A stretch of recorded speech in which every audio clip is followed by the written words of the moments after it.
Welcome back to Within Reason with Bob Kerrigan on my left, and I'm Bill Rankin, and I've kind of backed off from calling ourselves the award-winning Within Reason because we gave ourselves the awards, and maybe that's kind of worn thin. There was some criticism. There's a little pushback. I think the station management was not happy with that. Why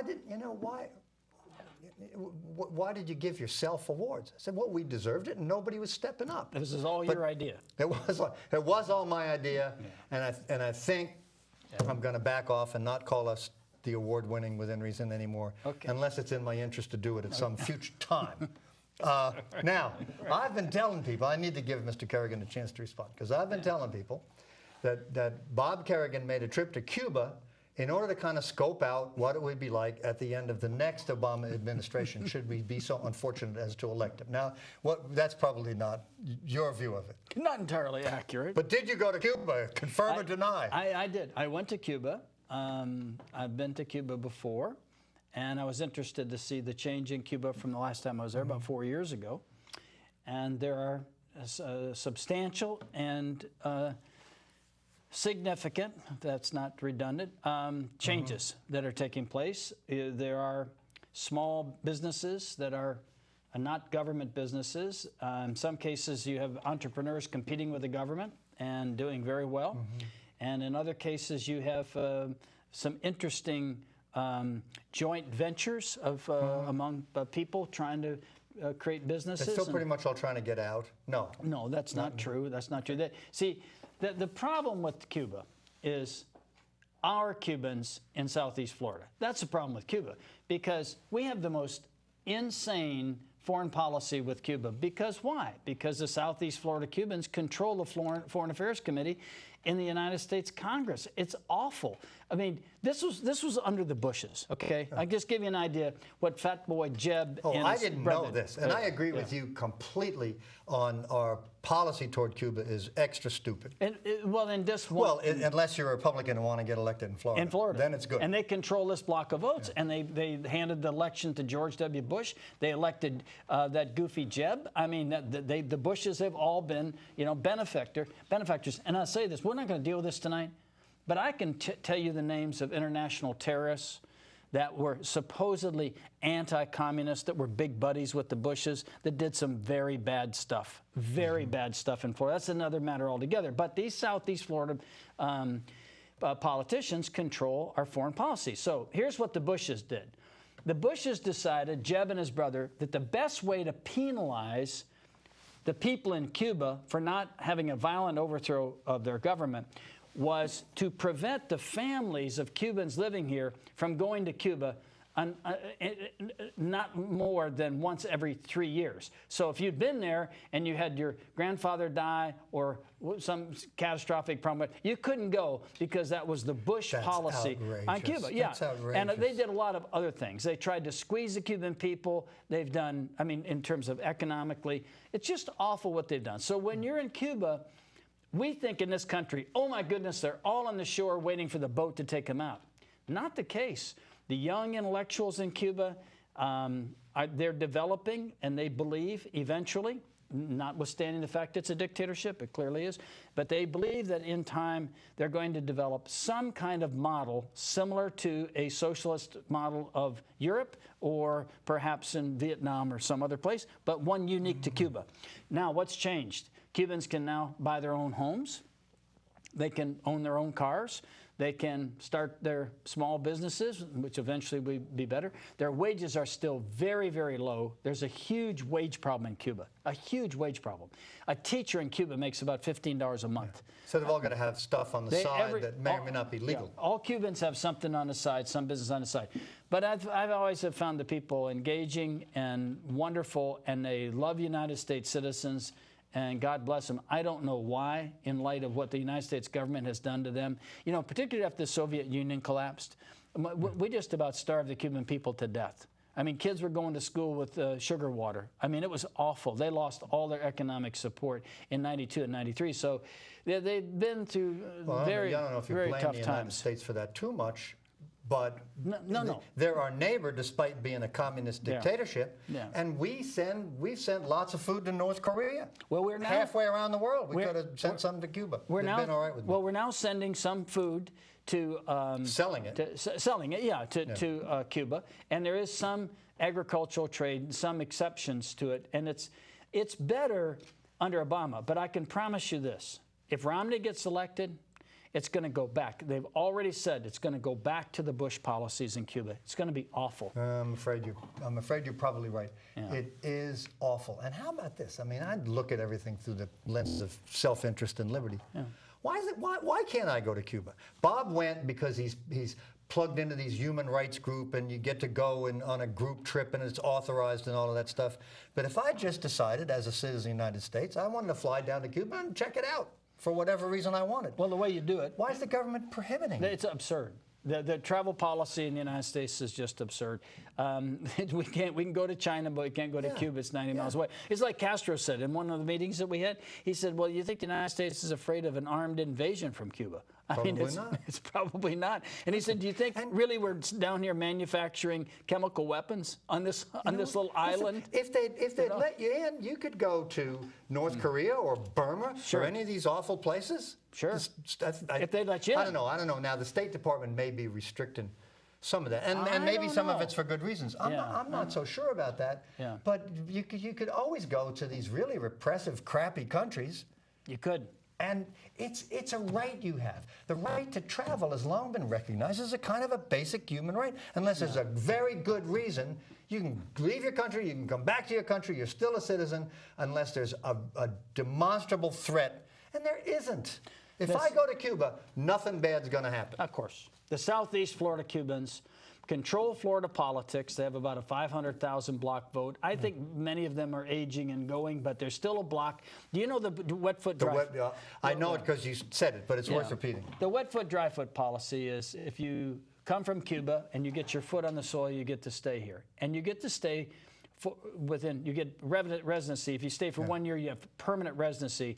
Then you have 3 years, you go on fast track to citizenship. So the Southeast Florida Cubans have this queue of 20,000 or so coming through every year, okay? They get you in, you get residency, then they move you up and you get citizenship. And you're a voter for Republicans. And you take those blocks of votes, you vote Republican, you control Florida politics, and you control national politics in terms of Florida as a swing state. That's the danger, is that their self-interest is completely controlling not only the United States foreign policy towards Cuba, but all of Florida policy, political policy. That's a good analysis. Well, and compare it to Haiti. I mean, if the Haitians get on rickety boats and risk their lives to come over here, they send them back. I think they do. They do. There's no, I mean... Unless they can get asylum, unless they can prove that there's a threat to them, they go back. They lock them up. And so this time in Cuba, I felt that it was substantially better, and the people are generally optimistic. They'll tell you in a minute that it's not moving fast enough. But with Raul, there has been a change, a substantial change. For the good, I think. Yeah, so. Well, my observation is a loudmouth like you would last down there about 10 minutes if you were a Cuban citizen. They'd lock you up, and they probably didn't take you to places where they keep all the dissenters. They probably wasn't on the tour. Well, there's no question there's a repression of speech and a repression of dissenters. There's no question. It is a dictatorship, period. Yeah. Okay, so you can't change it with some idealistic liberal slant. But it's not the way it's being painted by the general media response to Cuba in the United States is just a distortion of what the country's really like. Whatever the country's really like. Yeah. And I would hate to be a Cuban citizen living in Cuba. But our policy toward Cuba of not being able to trade and not being able to travel is just stupid. It's for the political advantage of a certain narrow group of people and to the disadvantage of the rest of us. Like the people, you want to buy some corn? I got some corn. And for years you couldn't sell it. Couldn't.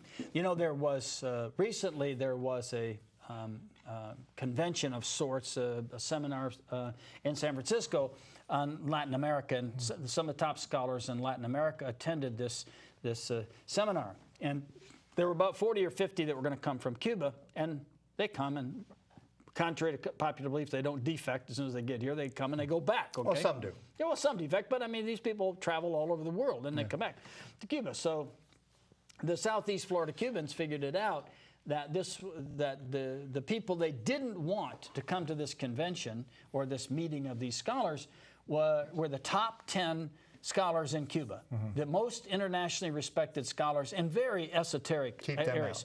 Yeah. They couldn't come to the United States. They didn't care about the rest of them. And so those people had enough juice to get Obama to stop these people from coming into the United States. It was disgraceful. So I one chit against Obama for that. That he yielded to these people in a political year to pull this kind of stuff off. But they do it. They run the State Department. They run our foreign policy. With respect to Cuba. With respect to Cuba.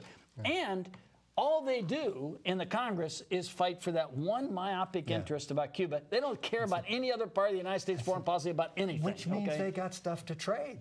Yeah. You know, you go to somebody from North Dakota and say, you support me on Cuba, and I'll give you whatever farm handouts or anything you're looking for. You saw the bill that got all the big stink about that no business in Florida can trade with Syria or Cuba. Like, what? Good Who grief. dreamed that up? Anyway, that's the Florida foreign policy. That's in the courts now. That's never going to get off the floor. So what else you got? We got a little time left. Well, I got, and this is going to sound repetitious, but I think there's a point to be made, and we've probably all heard about it by now. First, you start with the Obama speech, which I contend was not in the slightest taken out of context, where he said, you know, these millionaires and billionaires, he wants to tax over 250, but when he gets on the podium, it's millionaires and billionaires. And these millionaires and billionaires, you know, they think they're so smart. Yeah, I mean, you think you got all this money because you worked hard? Well, lots of us worked hard. Does he say it just like that? Yes. Well, maybe quite. But if you watch it on YouTube. No, but I'm saying the And expressions. he's got his sleeves rolled up, and I think he was pretty vehement about it. Okay. And you think it's because you worked so hard? Well, let me tell you something. Lots of people worked hard, you know. And you know that business? You didn't build that, which is a surprise to a lot of small businessmen who thought they did.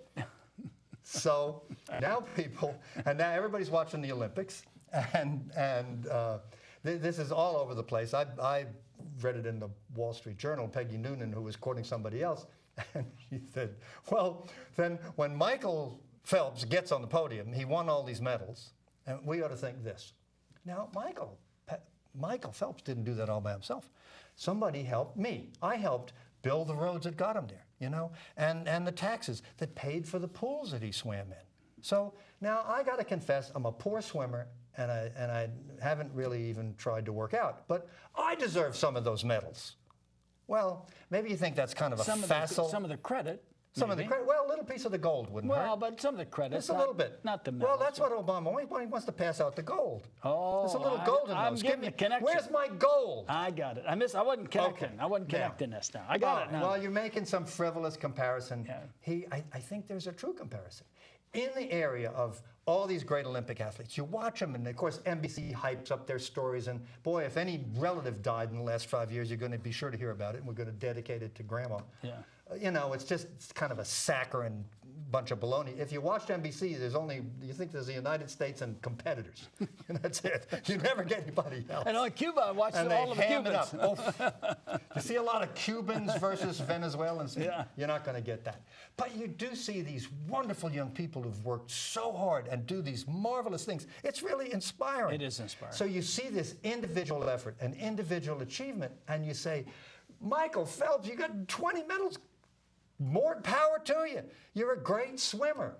In another area, you know, in business, where you've got a great individual achievement, you don't see that. And it's so much easier to say, they don't deserve all that success, and you don't deserve all that failure. Let's just kind of spin it all around. This is part of the Obama view of life, which is you don't look at opportunities for achievement. You don't look at liberty. You just look at outcomes. And if the outcomes are different, like, for example, Michael Phelps has 20 medals and most American athletes have none. You know, that's a medal imbalance, which needs to be corrected. Now, he needs to, you know, here's what we ought to do. The groups that are out, and I don't know which groups are doing really poorly in swimming, but whoever they are, they get to jump in the pool first. So that's what Obama's policies are all about. Can I interrupt you for just a second? You get a couple of little start on Phelps. To the woman who said he makes so much sense, are you watching tonight? Are you listening to this? Are you on? These are Obama's the policies. Jumping in the pool stuff, and the guy that paid the road. We're going to judge you not by who you are, but by the group you're in. And then each group has its own leverage and stuff. And if your group isn't represented, now your group, old white guys, are very poorly represented in the NBA. Well, move the foul line in for Whitey. What's wrong with that? There's nothing wrong with that. You know, get the outcomes right. Get the outcomes. Now, that's really a facile argument, Sure. but I'm not apologizing for it. Well, is the argument that you're making like to the absurd, or do you feel like it's connected up pretty good? No, I think what I'm pointing out is judging things by outcomes rather than opportunity. By looking at every little group and say, well, this group isn't well represented here, and then we have to shuffle the deck. It's costing American businesses a lot of money. Well, you're not discriminating, but somehow you wound up with the wrong proportion of people. You don't have left-handed Asians or lesbians. Let's correct it all and jiggle your tests around so it comes out the way we want. That's wrong.